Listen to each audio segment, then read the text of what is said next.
Seja muito bem-vindo, seja muito bem-vinda a mais um encontro aqui da nossa catequese, do nosso crisma. Não sei qual é a sua turma, mas nesse vídeo de hoje a gente vai falar sobre onde está a verdadeira fé.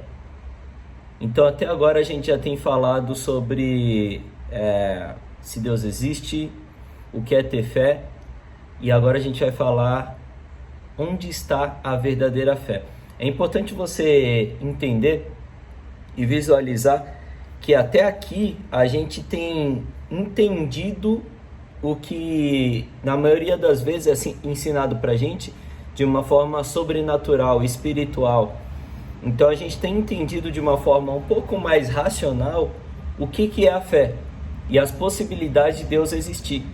E é muito importante entender dessa forma, porque como a gente já tem visto nos últimos encontros, a fé não é simplesmente emocional, a fé não é simplesmente espiritual, a fé também é racional. Hoje a gente vai falar um pouquinho mais sobre isso também. A gente tem visto o quanto a fé é racional e o quanto é racional entender a possibilidade de existir um Deus criador de todas as coisas.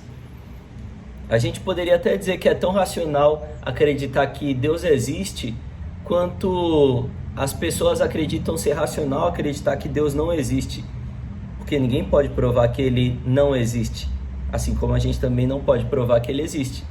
Mas existem mais evidências da existência de um Deus do que da possibilidade de não haver um Deus. É tudo muito perfeito para ser aleatório, como a gente já vem falando aí nos últimos encontros. E é muito importante a gente saber disso, porque sempre que a gente for conversar com alguém que não acredita em Deus, o papo dessa pessoa vai ser sempre voltado para o lado mais racional. Mas é importante a gente mostrar para essas pessoas que é irracional acreditar que não exista um Deus. E agora, a partir desse momento, a gente vai começar a entrar num sentido mais espiritual da fé. Porque até o ponto que nós estamos, não foi necessário ter fé para entender tudo isso que nós vimos até agora. Não é necessário ter fé para entender que a fé é racional e espiritual. Não é necessário ter fé para olhar para a natureza e falar, caramba, Deus existe mesmo, é muito perfeito. Não é necessário ter fé para isso. E a partir desse momento, o que a gente vai ver daqui para frente, agora sim, é necessário ter fé para acreditar em algumas coisas que nós vamos abordar. Mas antes da gente começar, vamos fazer uma oração. Então, estamos reunidos em nome do Pai, do Filho e do Espírito Santo. Amém. Que o Senhor possa abençoar esse nosso encontro, esse nosso aprendizado e iluminar nossas inteligências para que a gente esteja preparado a receber todo aquele conhecimento, toda aquela informação que vai elevar nosso espírito, aumentar nossa intimidade com Deus e nos ajudar a levar outras pessoas para o caminho do Senhor também. Vamos pedir a intercessão de Nossa Senhora para que tudo aconteça de bom e direcionado para a glória de Deus. Ave Maria, cheia de graça, o Senhor é convosco. Bendita sois vós entre as mulheres, e bendito é o fruto do vosso ventre, Jesus. Santa Maria, Mãe de Deus, rogai por nós pecadores, agora e na hora de nossa morte. Amém. Vamos já engatar aqui rezando a oração de São Tomás de Aquino para que ele abençoe o nosso estudo. Para que ele interceda, na verdade, pelo nosso estudo. Criador inefável, que no meio dos tesouros da vossa sabedoria elegestes 3 hierarquias de anjos e as dispusestes numa ordem admirável acima dos céus, que dispusestes com tanta beleza cada parte do universo, vós, a quem chamamos a verdadeira fonte de luz e de sabedoria, e o princípio supereminente, dignai-vos derramar sobre as trevas da minha inteligência um raio da vossa clareza. Afastai para longe de mim a dupla obscuridade na qual nasci, o pecado e a ignorância. Vós, que tornais eloquente a língua das criancinhas, modelai a minha palavra e derramai nos meus lábios a graça de vossa bênção. Dai-me a penetração da inteligência, a faculdade de lembrar-me, o método e a facilidade do estudo, a profundidade na interpretação e uma graça abundante de expressão. Fortificai o meu estudo, dirigi o seu curso, aperfeiçoai o seu fim. vós que sois verdadeiro Deus e verdadeiro homem, e que viveis e reinais nos séculos dos séculos. Amém. Bom, então vamos para o nosso capítulo de hoje. Hoje, ao contrário dos últimos capítulos, dos últimos encontros, você, na sua apostila, inclusive essa oração de São Tomás de Aquino está no começo da sua apostila. E hoje a gente vai abordar 2 capítulos da apostila. Como saber onde está a verdadeira fé, que está na página 11, e como saber onde está a verdadeira fé, parte 2, que está lá na página 13. Antes de assistir esse vídeo, leia esses 2 capítulos, porque aqui eu não vou ler o que está escrito. Aqui eu vou trazer algumas reflexões relacionadas ao que já está escrito. Então é importante que você sempre leia o capítulo antes dos encontros, para que você esteja preparado para entrar nessa discussão e nessa reflexão, tá bom? Então, como saber onde está a verdadeira fé? Antes de começar também eu vou precisar já começar colocando a minha solidariedade. Eu não sei se colocar as minhas desculpas é a melhor palavra, mas eu quero colocar a minha solidariedade e quero pedir para que todo mundo, de repente você que está assistindo esse vídeo agora e nasceu em um contexto familiar que tem outra religião, às vezes seu pai, sua mãe, as pessoas com quem você cresceu têm outra religião, às vezes você mesmo ainda tem o pezinho em outra religião, é católico, mas pratica ali outras religiões, simpatiza com outras religiões. Então, se você se encaixa em algum desses casos, eu quero pedir para que você ouça esse vídeo, assista aqui essa catequese que eu estou passando para você, com o coração e a percepção aberta. Esvazia seu copo e reflete sobre as coisas que eu vou compartilhar aqui com você hoje. Porque a partir desse ponto, como eu disse, é necessário ter fé para abraçar as informações que a igreja compartilha. Tudo que eu vou passar aqui hoje não são informações que o Lucas acha ou que o Lucas está sugerindo. São informações que a igreja aponta. E tudo que a igreja aponta são apontamentos, direcionamentos que nos levam ao caminho da salvação. Então, se você tiver algum desses contextos que eu coloquei aí, nesses exemplos que eu te passei, ouça o que eu vou falar com o coração aberto, não estou querendo acusar ninguém. E o objetivo aqui nessa nossa reunião de hoje não é apontar dedos ou julgar, é simplesmente enfatizar onde está a verdadeira fé. E sem mais delongas, eu já começo essa aula afirmando que a verdadeira fé está na Igreja Católica. A verdadeira fé está na Igreja Católica, Apostólica e Romana. E como que eu enfatizo isso? Da onde que eu tirei essa afirmação? Porque essa é a única igreja criada por Cristo. Então a Igreja Católica, ela foi a igreja criada pelo nosso Senhor, pelo Cristo.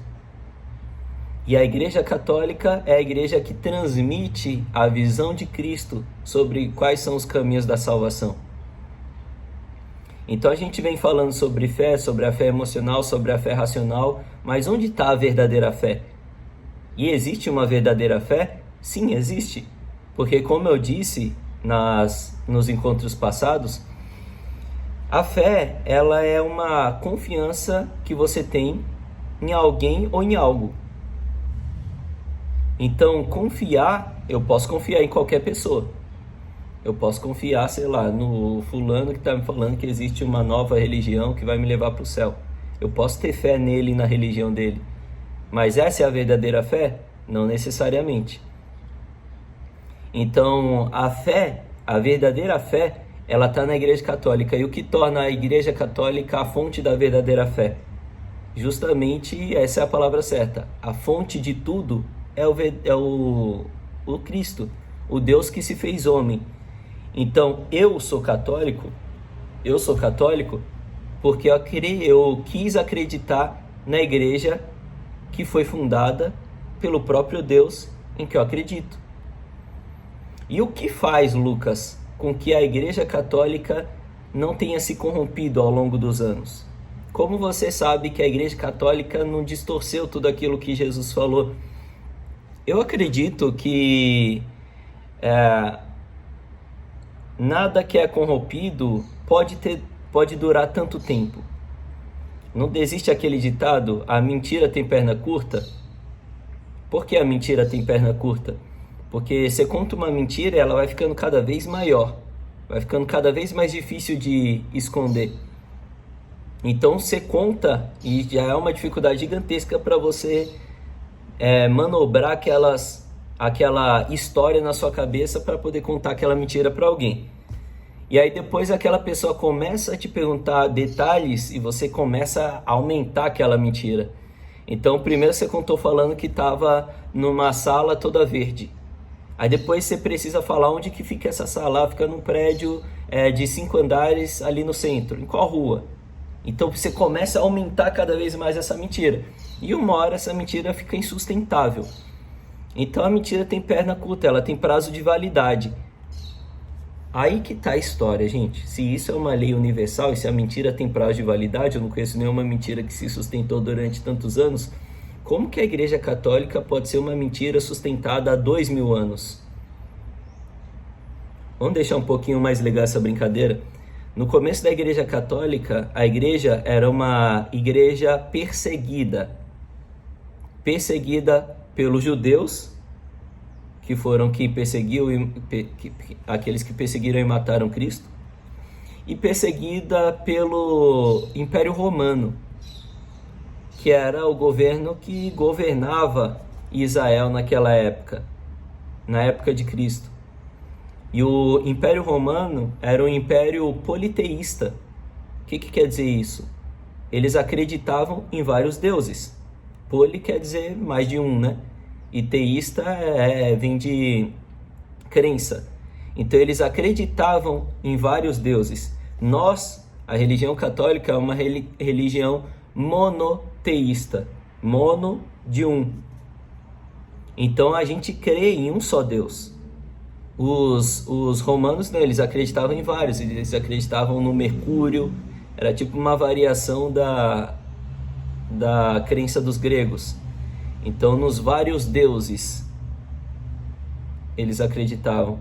E de certa forma eles viam a Igreja Católica como algo que poderia despertar a ira dos deuses deles.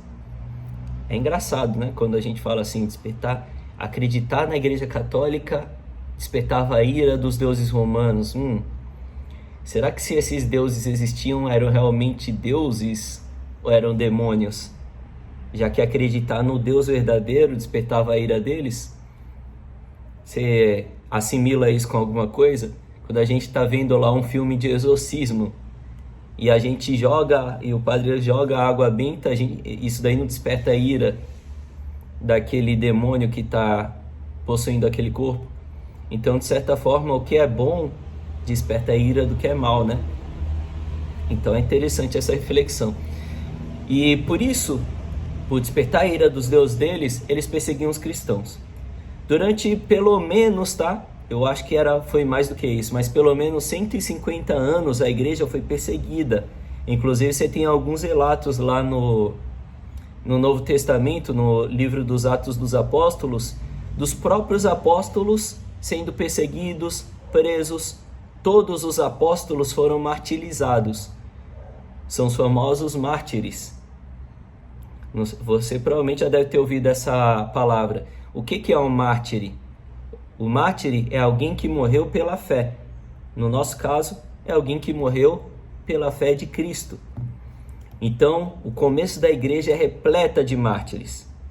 O cristão, o verdadeiro católico, ele não mata pela fé, ele morre pela fé. E foi isso que aconteceu com todos os apóstolos, morreram pela fé. A igreja ela foi perseguida por no mínimo 150 anos.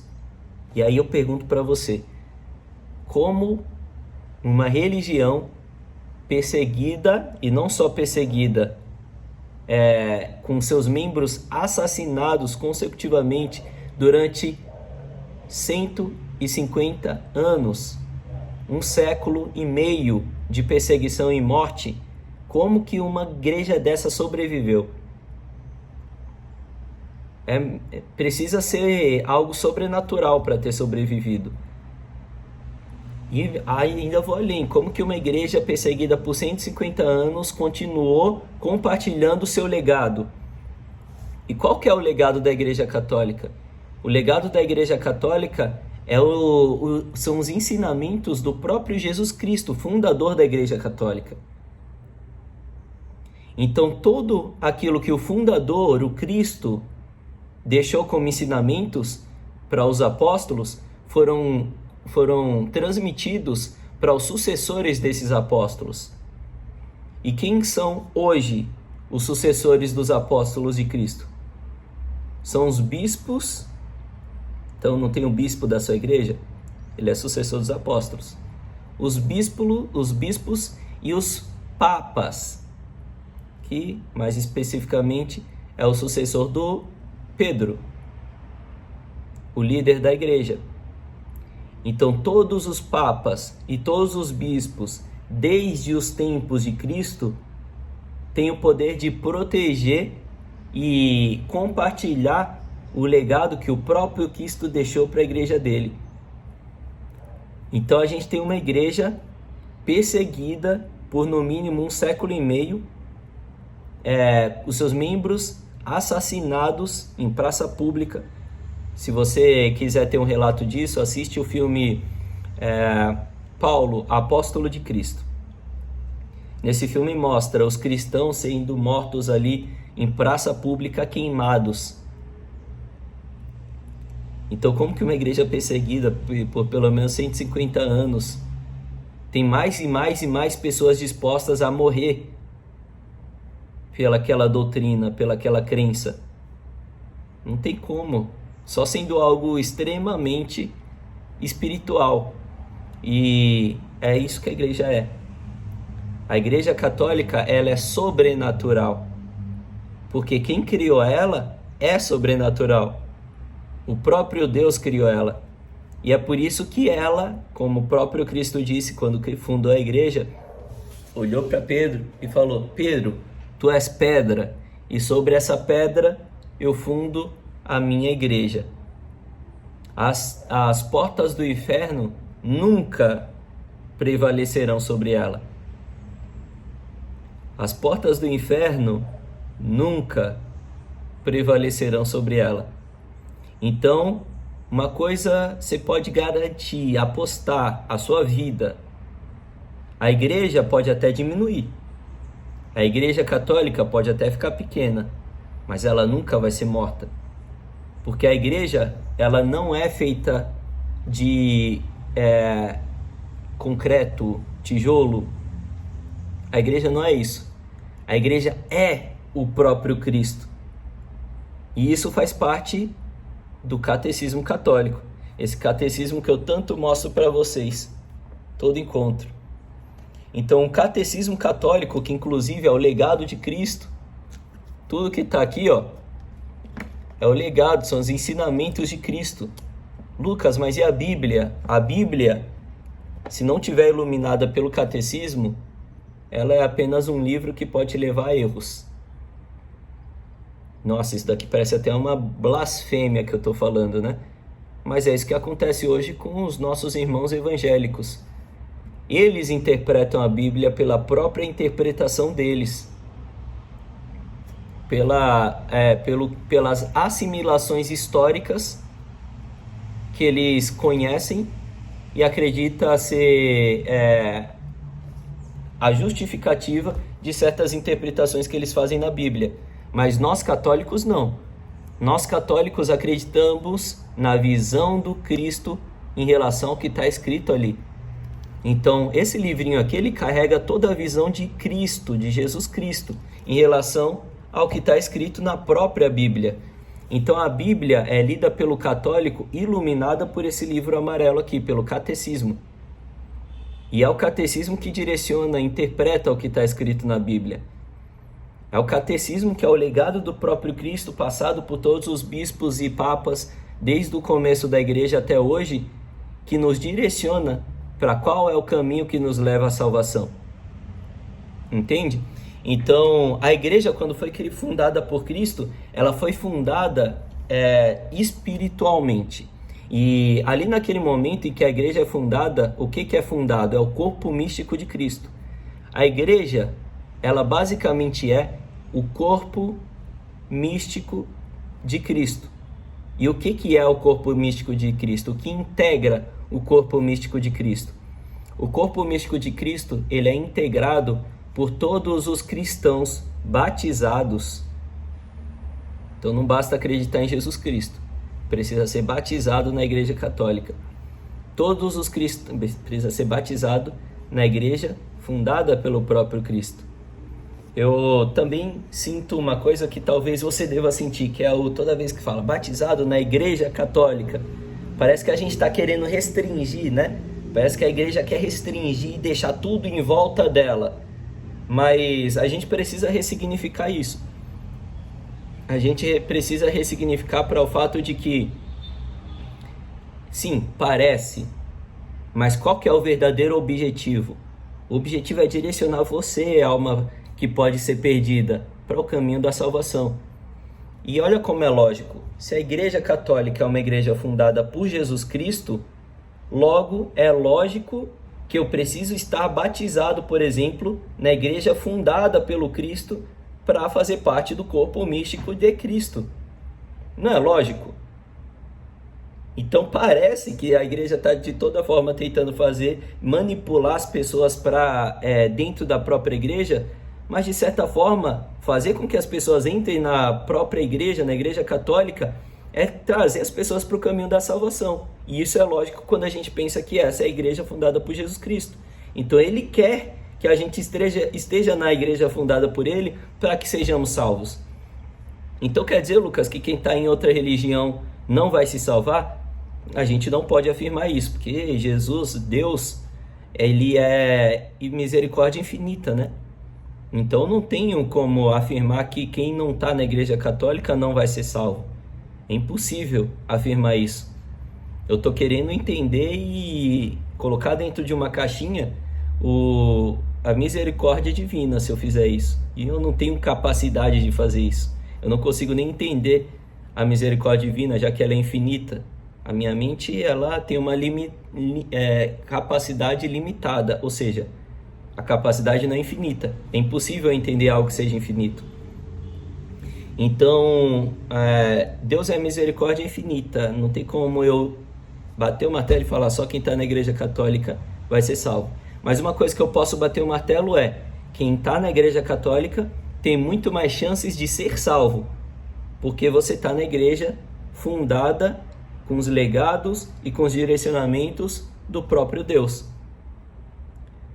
Quem está em outras igrejas também pode ser salvo, também pode fazer proveito e gozar da misericórdia divina, mas é um risco. E eu não estou disposto a correr esse risco. Eu estou disposto a ir no local que é mais garantido, no local fundado pelo próprio Deus. Então esse é o motivo de eu ser católico. E esse é o motivo da verdadeira fé estar na igreja católica. Deu para entender? E aí a gente vai volta novamente para a ideia da fé. Existem dois tipos de fé. A gente viu no encontro passado que existe a fé racional e a fé emocional. A fé racional, ela é uma fé que é compreensível ao nosso entendimento, mas não é explicada, tá?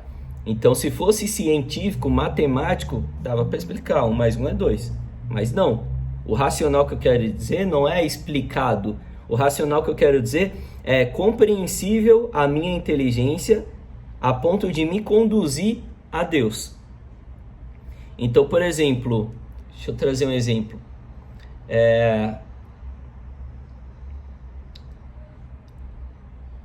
Um milagre. Quando a gente vê um milagre, Um milagre pode ser que ele não seja explicado, não tenho como explicar um milagre. Vamos colocar aí vamos colocar o milagre do cego, naquela fonte, do paralítico, na fonte de Betseba, eu acho. Não sei se eu estou falando certo o nome da fonte. Mas o paralítico na fonte. Olha o milagre que ele estava esperando. Ele estava esperando uma tradição pagã que dizia que, pelo menos uma vez por ano, vinha o anjo, mexia as águas, e quando aquelas águas mexessem, o primeiro que entrasse dentro da água estava curado da sua enfermidade. E tinha um paralítico que estava praticamente a vida inteira ali, esperando para ser o premiado. E até que chegou Jesus naquele momento e falou: pega a sua cama, levanta e anda. E o paralítico levantou e andou. Tem como a gente explicar como esse milagre aconteceu? Como pode um paralítico voltar a andar? Não é científico, não é matemático, não tem como explicar. Mas é racional, porque eu olho e vejo que aquele cara, ele não andava. Ele passou a vida inteira aqui, esperando o milagre, esperando ser o primeiro ali da fonte. E ele não podia andar. Mas a partir do momento que Jesus falou, levanta e anda, ele simplesmente levantou e andou, como se sempre pudesse andar toda a vida dele. O contrário do que era verdade. Mas imagino se eu fosse testemunha e visse aquele momento, o que o meu racional ia falar? Peraí, ele não andava antes de Jesus chegar aqui, ele nunca andou, mas quando Jesus chegou e simplesmente falou, pega a sua cama, levanta e anda, ele passou a andar. Logo, esse Jesus que realizou esse milagre, esse cara, ele realmente deve ser quem ele está falando que é. Ele não está falando que é o filho do Deus vivo, e esse cara fez esse milagre, então eu vou acreditar nesse cara. Então você vê que aquele milagre move a minha inteligência a querer voltar os meus olhares a Deus. Então a fé racional é a fé que move a minha inteligência a querer notar que existe um Deus e que eu preciso me movimentar para próximo desse Deus. Há um exemplo muito mais claro, é o exemplo da natureza. É impossível tudo ser aleatório. Eu ouvi esses dias um vídeo em que o cara falava, um físico, veja bem, um físico, ele falou que existe um estudo em que os físicos já fizeram a conta de toda a sorte disponível no universo. E o que ele quer dizer com sorte? Probabilidades. Então no universo existe um número limitado de possibilidades, ou pelo menos aproximado, já que o universo é infinito. Então existe uma possibilidade, um número de possibilidades limitadas no universo, a ponto de criar um nutriente, uma proteína, não estou falando nem de humano, a ponto de criar uma proteína, uma célula de proteína, tá? Não estou falando nem de um pedaço de bife. Eu estou falando de uma célula de proteína. E as probabilidades disponíveis no universo que precisam se encaixar numa ordem perfeita para criar uma célula de proteína, elas não são suficientes. Então, em outras palavras, foi pelo menos as palavras que ele usou, esse físico usou, não existe sorte o suficiente no universo para ter criado tudo que existe. Espera aí. Não existe sorte o suficiente no universo para ter criado uma célula de proteína. Nem para ter criado tudo que existe, uma célula de proteína. Para fazer a combinação necessária para criar uma célula de proteína. Então, logo, imaginar, olhar de uma forma racional essas probabilidades e as chances de toda essa perfeição ter acontecido de uma forma aleatória, me leva racionalmente a imaginar que exista um Deus. Não explica, mas a minha razão me leva a acreditar que existe um Criador. Entende? Essa é a fé racional. E a fé emocional é a fé dos sentimentos. É aquela fé que eu sinto. Então existem essas duas fés, que foram as fés que a gente falou na semana passada, no encontro passado. E a gente falou também que essas duas fés, elas não podem andar separadas, né? Não existe uma fé certa e uma fé errada. Existe o fato de que se você tiver for puramente emocional, você pode virar um cara que acredita em superstição. Agora, se você fosse puramente racional, talvez você nem tenha fé, porque Deus não se explica, não tem como ser puramente racional na sua fé. Então, a fé ela é racional e ela é emocional. É isso que a igreja estabelece sobre a fé. E aqui a gente vai aprofundar um pouco mais hoje sobre a fé. Existe a fé como realidade pessoal, que são aquelas coisas relacionadas à experiência de intimidade com Deus. Então é a fé na realidade pessoal. Sabe aquele dia que você foi na igreja e você ouviu aquilo, parecia que estava falando para você? Essa é a fé na realidade pessoal. Essa é aquela intimidade que você vai criando com Deus, a ponto de aquelas coisas que você está vivendo tocar seus sentimentos. E existe a fé na realidade eclesial. E o que quer dizer eclesial? Quer dizer direcionamento, tradição. Essa é a fé voltada para regras. Então a gente tem esses dois tipos de fé. A fé na realidade pessoal e a fé na realidade eclesial. E da mesma forma que a fé emoção e a fé razão precisam estar juntas, a fé na realidade pessoal e a fé na realidade eclesial precisam estar juntas também.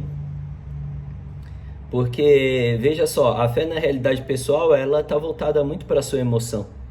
E uma hora você vai estar desanimado, você vai estar desmotivado. Pode ser que nesses momentos você se afaste da igreja, porque vai parecer que Deus parou de falar com você. Vai parecer que sua fé esfriou. Mas não necessariamente sua fé esfriou. Todo mundo vive momentos de frieza de fé. Só que nesses momentos de frieza, o que precisa te sustentar é a sua disciplina. Mas como ser disciplinado em algo que não tem direcionamento? É exatamente essas regras que a Igreja Católica estabelece. A fé eclesial é a fé das regras da Igreja Católica. Então todas as regras da igreja, elas tendem a amadurecer a nossa fé. Elas tendem a nos trazer disciplina para que a gente se mantenha firme em momentos em que a gente não está sentindo muito a fé. Então quando a igreja sugere que você reze o texto todos os dias, essa sugestão, no fundo, tem um aprendizado, que é o aprendizado da disciplina. Vão ter dias em que você não vai querer rezar o texto. E esses dias você precisa rezar, mesmo sem vontade de rezar. Porque você está trabalhando a fé na realidade eclesial, não emocional. Você está trabalhando a fé numa dimensão de disciplina. Você está fortalecendo a disciplina da sua fé. E isso ao longo do tempo vai fazer com que você, até mesmo em momentos de desânimo, se mantenha firme na fé. Porque você aprendeu a ser disciplinado. Toda regra da igreja tende a trazer um ensinamento por trás. Por exemplo, o jejum. A igreja não pede que a gente faça jejum. A igreja pede que toda sexta-feira o católico ele não coma carne. Ele faça jejum de carne. Por que isso? Porque no dia de sexta a gente tira algo que nos dá prazer, tira algo que nos alimenta para ficar literalmente menos alimentados. Então não adianta você fazer jejum de carne, mas se empanturrar de comida. Então é interessante que a gente sinta um pouco de fome na sexta-feira, tente tirar uma refeição, tente comer um pouquinho menos, justamente para que esse jejum fortaleça os nossos impulsos. Então, no sentido físico da coisa, o jejum ele disciplina nossos impulsos. Aí sabe você que é agressivo, que sente raiva, que qualquer coisinha explode? Você tende ao longo do tempo ser mais dominar esse impulso da raiva, porque você está treinando isso com jejum. No sentido espiritual, esse jejum ele vai ser oferecido para que você peça a Deus para que Ele aumente a sua fé. E essa renúncia na hora da oração, Senhor, eu estou renunciando aqui, quero oferecer esse jejum para o aumento da minha fé. Essa renúncia é uma oferta agradável a Deus. Antigamente, lá nos tempos antigos do Antigo Testamento, os judeus, eles sacrificavam animais. Então sacrificavam um boi, uma ovelha, como uma oferta para Deus. Hoje a gente não precisa sacrificar animais.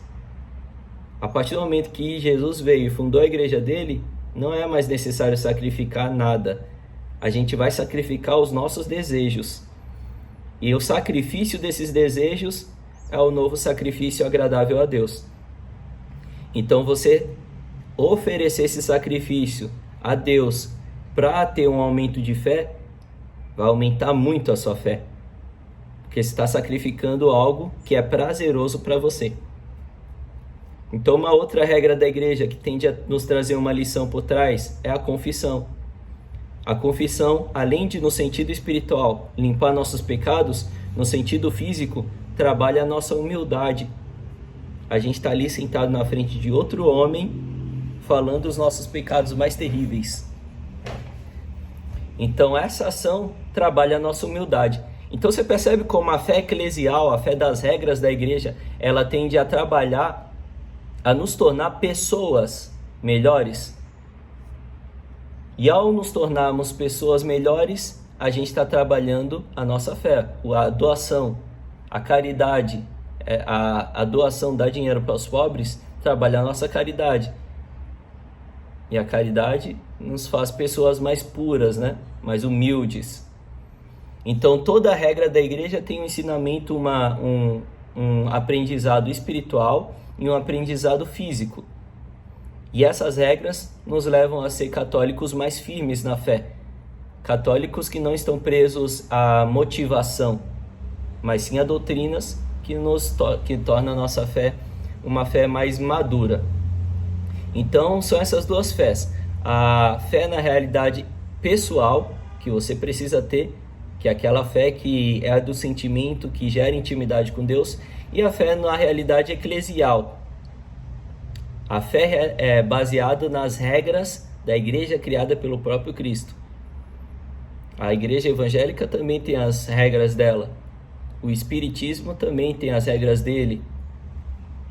Mas são realidades eclesiais do espiritismo. Realidades eclesiais do protestantismo. Ou seja, são um conjunto de regras que estão desalinhados com as regras da Igreja Católica, da Igreja fundada pelo Deus. E se você segue a Igreja fundada pelo Senhor, pelo próprio Deus, como eu disse, pelo menos eu sinto que aqui eu estou mais garantido. Eu estou seguindo uma religião criada pelo próprio Deus. Inclusive, religião significa religar.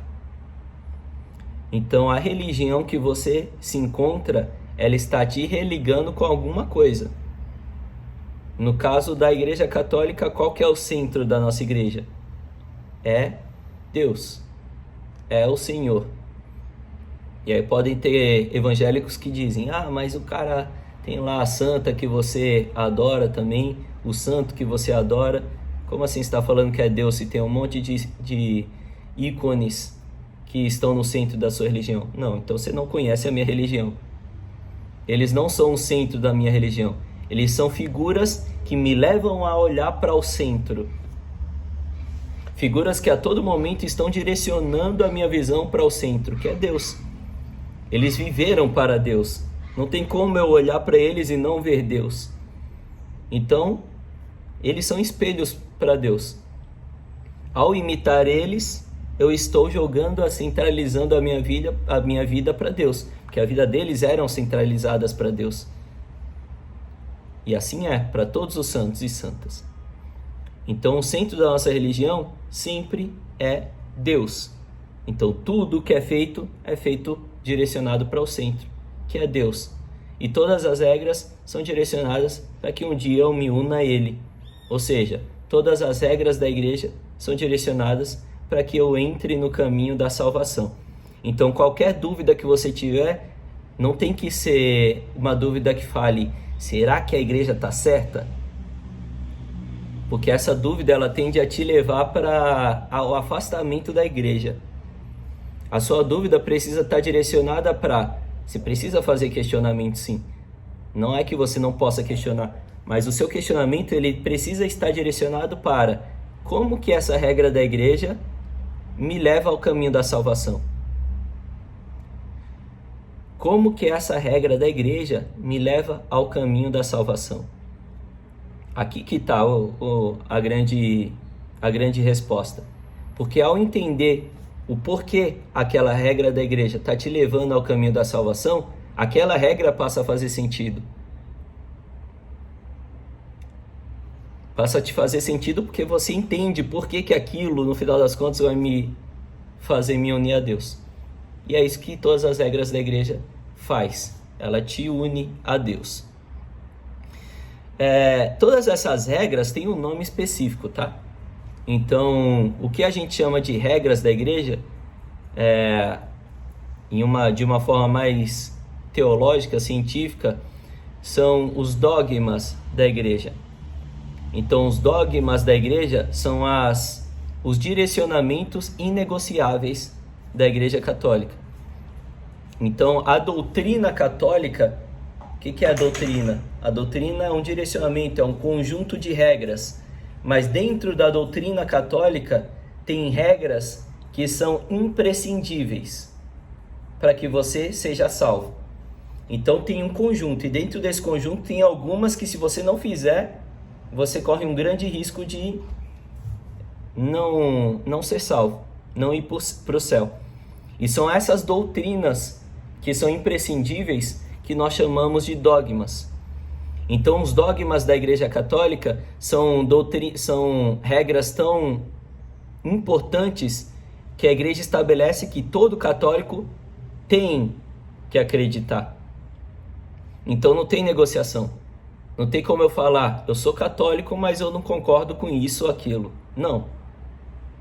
Se isso ou aquilo é um dogma da igreja, não tem como não concordar. Ou você é católico, ou você não concorda. Não tem como ser os dois. Ou você é católico, ou você não concorda. Não tem como ser católico e não concordar com os 10 mandamentos, por exemplo. E ali nos 10 mandamentos está, não pode pecar contra a castidade. E um dos pecados contra a castidade é, por exemplo, usar camisinha. Sexo antes do casamento. Esse é um pecado contra a castidade. Ou seja, não tem como eu ser católico e falar, mas eu não concordo que a igreja não apoia a camisinha. Eu posso até ser um católico e usar camisinha. E aí eu estou cometendo pecado. Vou precisar me confessar. Esse é um pecado mortal. Não posso comungar. Mas ser um católico e falar, eu não concordo que a igreja não apoia a camisinha. Então aí sim existe um grande problema. E se você se confessa tendo esse pensamento, você precisa confessar esse pensamento. Porque ele é o grande pecado. Já que os 10 mandamentos são dogmas. Como encontrar os dogmas? A igreja tem mais ou menos 43 dogmas principais. E esses dogmas, eles estão resumidos no credo. Sabe a oração do credo? Creio em Deus Pai Todo-Poderoso. Então aquela oração do credo resume os principais dogmas da Igreja Católica. Resume todas as regras da igreja que são inegociáveis, que todo católico precisa acreditar. É por isso que a oração é creio. Não é creio mais ou menos, ou creio nisso, mas não creio tanto naquilo. É creio. Creio em Deus Pai Todo-Poderoso, ou seja, Ele é capaz de tudo. Ah, mas será mesmo que Deus criou Adão do barro? Ou será só uma alegoria? Será que isso é só uma figura de linguagem? Será que Ele realmente, literalmente soprou no nariz e Ele virou um humano como a gente? Ou será que isso é só uma figura de linguagem? Eu não sei se foi assim. A gente tem a teoria do Big Bang, que foi uma invenção de um padre católico. Pode ser que tenha sido tudo pelo Big Bang. Mas eu creio em Deus Pai Todo-Poderoso. Ou seja, Eu não posso não acreditar na possibilidade dele ter criado tudo do barro e soprado no nariz daquele barro que virou homem. Porque ele é Deus todo poderoso. Ele pode ter feito isso. Não sei se foi isso que ele fez, mas ele pode ter feito.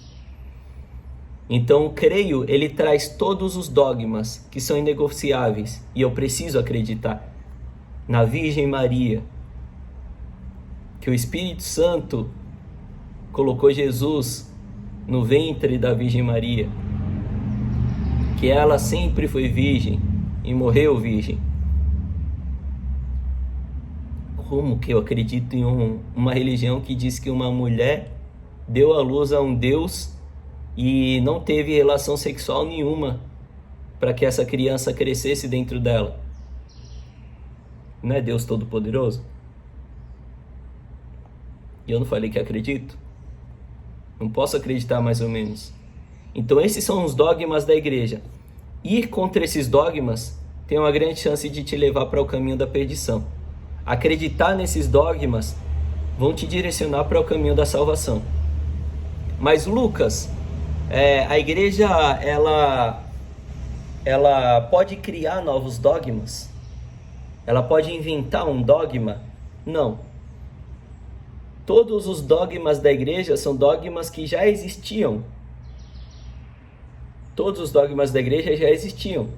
A igreja simplesmente reforçou aquilo que já existia. Então a Virgem Maria sempre foi virgem. Não foi a igreja que inventou que ela era virgem. A Virgem Maria sempre foi virgem. Mas chegou um momento da igreja em que algumas pessoas começaram a questionar essa verdade. Será que era virgem? Será que Jesus já não teve irmãos? Isso algumas décadas depois de Jesus ter morrido e dos apóstolos terem morrido também. Será que Jesus não teve irmãos? Será que Maria era virgem de verdade? As pessoas, os próprios cristãos, começaram a questionar isso. E aí veio a igreja e bum, bateu o martelo. Sim, ela era virgem e você precisa acreditar nisso, pois senão você não é católico. Virou um dogma, virou uma regra inegociável. Porque acreditar que ela não era pode te levar para o caminho da perdição. E a voz do demônio é sedutora. Ela tende a te fazer imaginar e associar justificativas que vão te arrastar, né? Que vão te ferrar. Então a igreja, ela protege o legado do Senhor. E o legado do Senhor é o catecismo da Igreja Católica. E se o próprio Deus, filho de Maria, diz que ela é virgem, quem é eu? Quem sou eu? Quem é você para dizer o contrário? Afinal de contas é isso, né? O catecismo católico é o legado do próprio Cristo. Então, provavelmente foi o próprio Cristo que trouxe essa informação para a gente. Entende? Deixa eu ver qual é o próximo ponto que eu preciso trazer para vocês.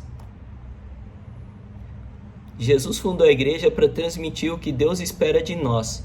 Por isso, crer no que crê a igreja é garantia de que estamos no caminho certo. Vou ler de novo. Jesus fundou a igreja para transmitir o que Deus espera de nós. Lembra que eu disse que Deus se apresenta de duas formas? Por meio dos profetas e por meio de Jesus? Então Jesus, que é uma das apresentações de Deus, criou a igreja para transmitir para a gente o que Deus espera de nós. É por isso que crer na igreja criada pelo próprio Jesus é a garantia de que a gente está no caminho correto. É por isso que eu sou católico. Quando alguém te perguntar por que você é católico, essa é a resposta certa. Porque eu acredito na igreja fundada pelo próprio Cristo. Ah, mas a sua igreja é corrupta. A sua igreja tem um monte de padre estuprador. A sua igreja matou um monte de gente ao longo dos séculos. A minha igreja é santa. Os seus componentes não são santos, são pecadores. Assim como eu sou pecador, como você é pecador, como quem está fazendo essa pergunta é pecador. E se a igreja fosse composta de componentes, de integrantes 100% santos, não precisaria de fé. Inclusive, não precisaria nem provar que Deus existe. Era só olhar, poxa, quem está fora é falho, erra, só faz besteira. Quem está dentro é perfeito e tudo faz perfeito. Então essa é a igreja certa, não tem dúvida, não precisa de fé. Mas Deus quer que a gente tenha fé, por isso que Ele não fez isso. Então a nossa igreja é composta de componentes pecadores, que erram. Mas a nossa igreja também é composta de santos. Santos incríveis. Santos que realizaram milagres, alguns até maiores do que o próprio Jesus realizou. Como Ele mesmo disse que aconteceria. Se a sua fé for grande, você vai realizar coisas maiores do que eu mesmo realizei. E esses santos realizaram coisas incríveis. Pesquisa mais sobre São Francisco de Assis, São Padre Pio, São Benedito. São santos que realizaram coisas inacreditáveis. Então, a mesma igreja que tem pecadores tem santos, no qual o próprio Jesus Cristo vive dentro deles. E são esses santos que acabam também enfatizando a santidade da igreja. Os dogmas da igreja são tradições que nos encaminham para a fé madura. Então é o dogma da igreja que compõe a fé eclesial e que amadurece a nossa fé. Beleza? E esse é o final da parte número 1 do capítulo do nosso conto de hoje. Agora eu vou para a parte número 2, mas essa parte número 2 a gente já tratou bem aqui dentro do assunto da parte número 1, então vai ser só para estabelecer algumas informações. Então, primeira coisa, a igreja não pode inventar dogmas. A igreja só estabelece o que já existia. Assim como eu falei, né, na questão da Virgem Maria. Sempre foi virgem, ela sempre foi virgem. Mas para salvar almas que poderiam se perder, ouvindo outros cristãos dizendo que ela não era virgem, a igreja estabeleceu isso como uma verdade de fé. Um dogma é uma verdade de fé. E essa é uma verdade de fé tão importante que ou você é católico ou você não acredita. Não dá para ser os dois. Inclusive tem uma informação bem interessante aqui no nosso capítulo sobre o significado de Igreja Católica Apostólica Romana. E eu quero ler isso para vocês. Por exemplo, por volta do ano 400, com o surgimento de várias heresias, o que são heresias? Várias pessoas dizendo coisas que não estão alinhadas com a doutrina da igreja. Então, com o surgimento de várias heresias,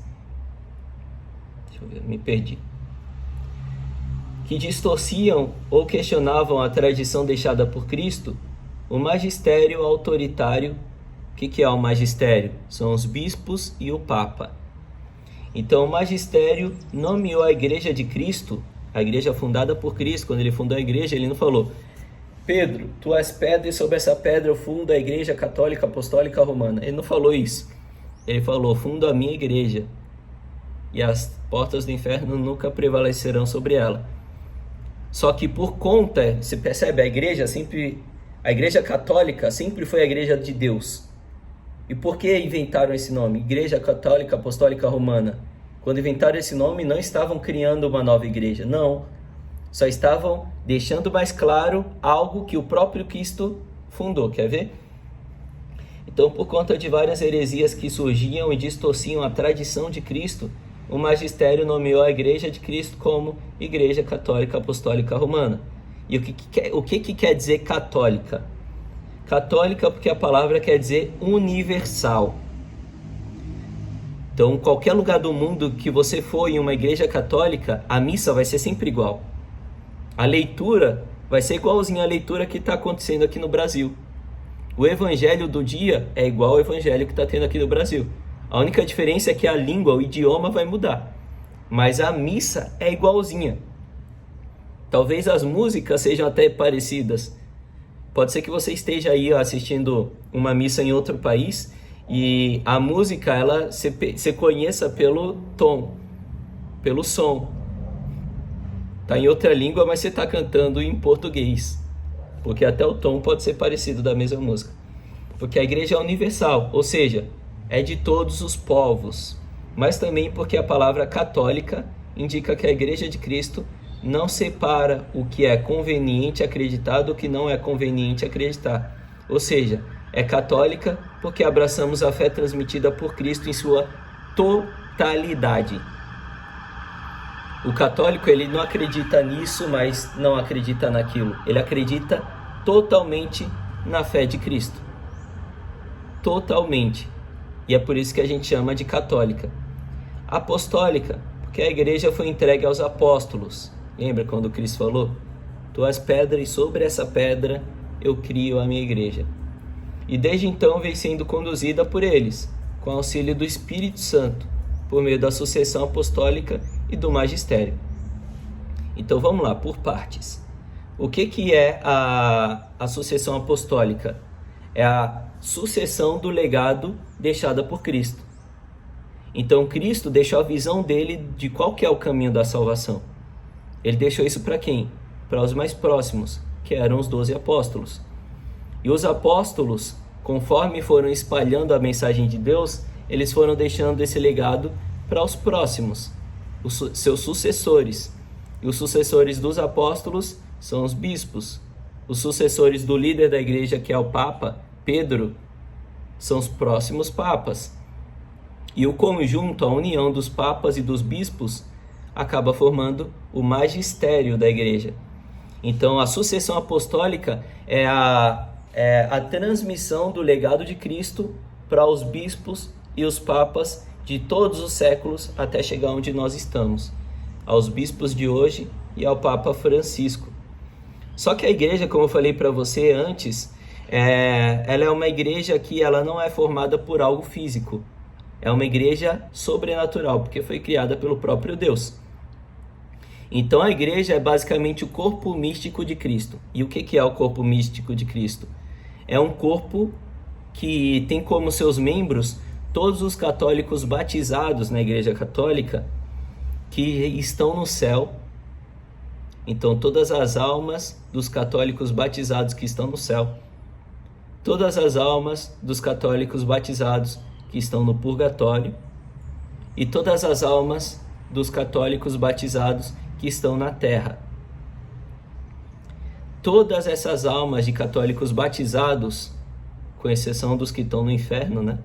Que esses daí não se salvaram, todas essas almas compõem o corpo místico de Cristo. E nesse corpo místico de Cristo, nós somos os membros e Cristo é a cabeça desse corpo. Ele é o membro principal desse corpo, o fundador desse corpo. E qual que é o pescoço? O que liga a cabeça para o corpo? No corpo místico de Cristo, o que liga a cabeça ao corpo é o Espírito Santo. É por isso que na hora do batismo o Espírito Santo desce sobre você, para te conectar com a cabeça, para te ligar ao corpo.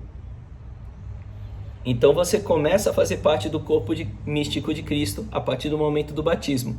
A igreja é essa comunidade, é esse corpo. E é por isso que as orações, eu vou antecipar aqui uma informação de uma aula que a gente vai ver, um encontro que a gente vai ter lá na frente. Existe uma coisa chamada a comunhão dos santos.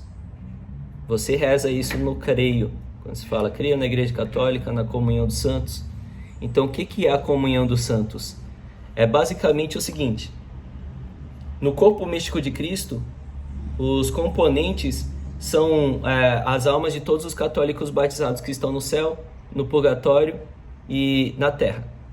A partir do momento que tem um santo aqui na terra, um santo lá no céu, rezando pela igreja, esse santo ele está rezando pelo corpo místico. E se você está dentro do corpo místico, esse santo está rezando por você também. Então a comunhão dos santos são todas as orações dos santos, das pessoas que estão em estado de santidade. E aqui em estado de santidade eu não quero dizer só em grau de santidade como os grandes santos da igreja. Eu quero dizer de todas aquelas pessoas que estão em estado de pureza, que se confessaram, que estão comungando. Então essas pessoas, quando rezam pela igreja, elas estão rezando por todos os membros da igreja, do corpo místico de Cristo. Então você aí que às vezes está desapegado da igreja, que está longe da igreja e é batizado e faz parte do corpo místico de Cristo, você é batizado na igreja católica, você faz parte do corpo místico, você pode até não se confessar há muitos anos, não estar comungando, mas você faz parte do corpo místico de Cristo, porque você é batizado. Então, se tem um santo rezando para a igreja, esse santo está literalmente rezando por você também. E essa oração tende a te puxar para dentro do corpo místico, tende a te curar. E aqui eu vou te dar um exemplo. Quando você corta aqui um dedo seu, toda a saúde do seu corpo colabora para que essa ferida se cicatrize. Se você está com uma situação de saúde comprometida, essa cicatriz ela vai demorar mais para fechar. É só você ver alguém que tem diabetes. A pessoa com diabetes, ela tem dificuldade na cicatrização. Por quê? Porque o corpo dela não está saudável. E já que o corpo não está saudável, uma pequena feridinha num dedinho, demora para cicatrizar. Agora, quando o corpo inteiro está saudável, a feridinha cicatriza rapidinho. A mesma coisa acontece no corpo místico de Cristo. Quando tem um componente, uma alma desse corpo místico que está com algumas feridinhas de pecado, quanto mais santo e quanto mais saudável o corpo inteiro tiver, mais rápido essa pessoa vai se unir a Deus. É por isso que você tem uma responsabilidade gigantesca de se unir a Deus, porque as suas orações vão colaborar para que outras pessoas que hoje não estão unidas, mas fazem parte desse corpo, passem a se unir. Então esse é o corpo místico de Cristo e, de novo, desse corpo, Jesus é a cabeça, o Espírito Santo é o pescoço, ele que liga a cabeça ao corpo e nós somos os membros desse corpo místico, tá? Então apostólica, porque foram os apóstolos que trouxeram esse legado pelos séculos dos séculos até nós hoje. E romana, porque além de ter sido fundada em Roma, a cidade também é a sede do Papa, ou seja, indica que não há igreja sem a autoridade do Papa. Não há igreja sem a autoridade do líder da igreja na terra, o Papa. E o Papa fica onde? Em Roma. Então, romana por conta disso. É por isso que a igreja é católica, apostólica e romana. E como começaram a ter várias discussões por volta do ano 400 anos depois de Cristo morrer, começou a ter essas discussões sobre a igreja católica, a igreja estabeleceu esse nome, católica, apostólica, romana. Não estão inventando, estão clarificando algo que sempre existiu, que sempre foi, mas para que as almas tenham um direcionamento de qual que é a verdade de Cristo. Então todos os dogmas estabelecidos pela igreja são dogmas que tendem a te levar para o caminho da salvação. Beleza?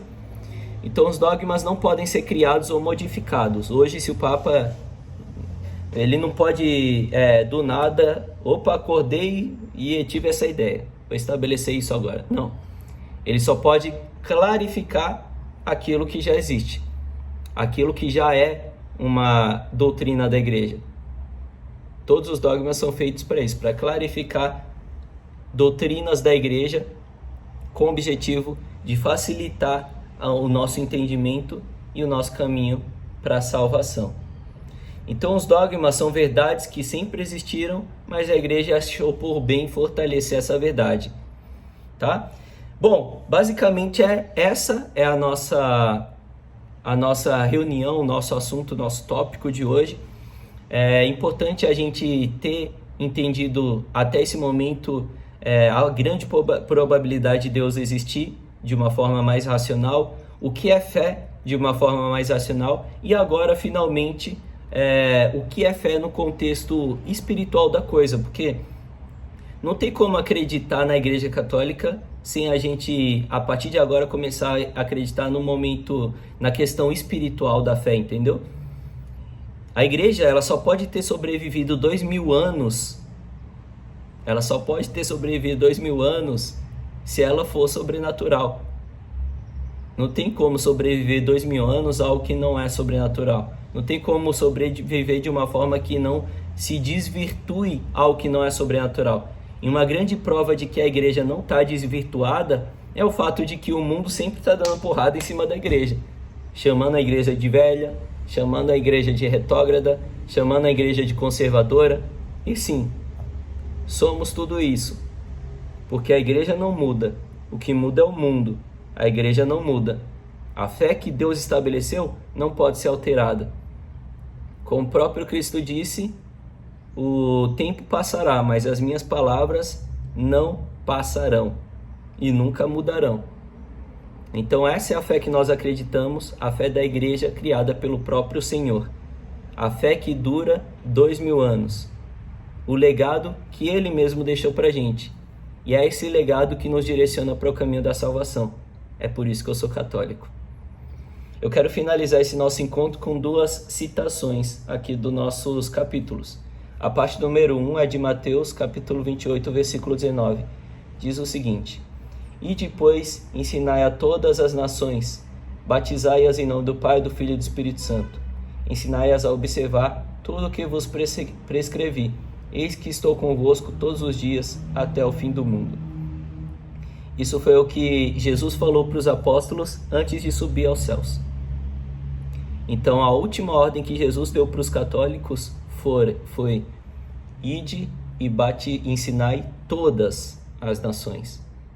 Olha a igreja retrógrada aí quando tenta catequizar pessoas, acabar com a cultura daquelas pessoas, querendo transformar elas em católicas. Na visão histórica, muito bonito. Poxa, por que não deixou lá a cultura da pessoa? Olha que legal, olha que bonito. Mas e no que mais importa? Essa pessoa quando morrer não vai ter conhecido o Senhor. Qual é a minha garantia de que ela vai ir para o céu? E qual que é a minha responsabilidade nisso? Porque Deus falou, vai batizar. Vai, ensina e batiza. Então se eu chegar lá no céu um dia, Ele falou, por que você não ensinou e nem batizou aquela pessoa? Eu não falei que era para fazer? Eu não falei, vai, batiza e ensina se ou se não. Ele falou, vai, batiza. Pronto. Ponto final. Então a minha obrigação é ensinar aquela pessoa que existe um caminho que vai levar ela para uma vida eterna. Que é muito mais longa do que isso que a gente está vivendo aqui hoje.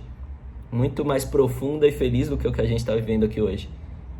Então, ide e ensinai. Batiza elas. Ao batizar, elas fazem parte do corpo divino, do corpo místico de Cristo.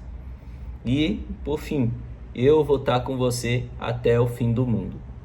É o Cristo no corpo místico, com nós a todo momento, sem cessar.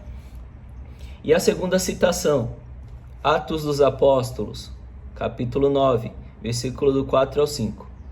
E quando em terra ouviam uma voz que lhe dizia, Saulo, Saulo, por que me persegues? Saulo perguntou, quem és tu, Senhor? E disse o Senhor, eu sou Jesus, a quem tu persegues. Essa foi a frase que Jesus falou para Paulo antes dele se converter. Sabe, Paulo, São Paulo? Então, essa foi a voz que Jesus falou para São Paulo antes dele se converter. E se você não conhece a história de São Paulo, vale a pena conhecer. São Paulo era um perseguidor de cristãos. Ele perseguia e matava cristãos. Porque ele era judeu e acreditava que o cristianismo era uma blasfêmia. Ele matava as pessoas que cometiam essa blasfêmia na visão dele. E eu vou repetir.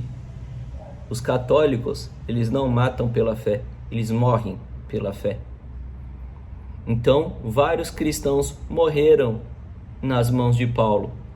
Só que quando Paulo estava perseguindo os cristãos, Jesus já tinha morrido há alguns anos. Então, por que na visão de Paulo Jesus falou, eu sou Jesus a quem tu persegues? Como assim? Jesus já tinha morrido. Paulo não está perseguindo Jesus. Paulo está perseguindo a igreja. Jesus é a igreja. Ele é o corpo místico de Cristo. Ele é a cabeça desse corpo. Então, ao perseguir a igreja de Cristo, Paulo estava perseguindo o próprio Cristo. A partir desse momento, Paulo se converte e vira um dos maiores apóstolos da história. Bela reflexão que tivemos aqui hoje. Espero que tenha despertado alguns insights em você. Espero que você tenha curtido, tenha gostado e que de alguma forma isso tenha fortalecido a sua fé. Em nome do Pai, do Filho e do Espírito Santo. Amém. Que o Senhor fortaleça e aumente a nossa fé, que é muito pequena. Que a gente possa transformar pessoas para o caminho, arrastar pessoas para o caminho da salvação. E que essas pessoas arrastem mais pessoas. E que o céu esteja cheio de almas salvas. Vamos pedir para o nosso anjo da guarda sempre nos direcionar para os caminhos certos, nos proteger e nos guiar, como o Senhor ordenou que eles fizessem, mesmo a gente não sendo digno de ter uma criatura tão grandiosa como os anjos, tão santa como os anjos, nos protegendo e nos guiando todos os dias. Santo anjo do Senhor, meu zeloso guardador, se a ti me confio a piedade divina, sempre me rege, me guarde, me governe, me ilumine. Amém. E estivemos reunidos em nome do Pai, do Filho e do Espírito Santo. Amém. Até a próxima.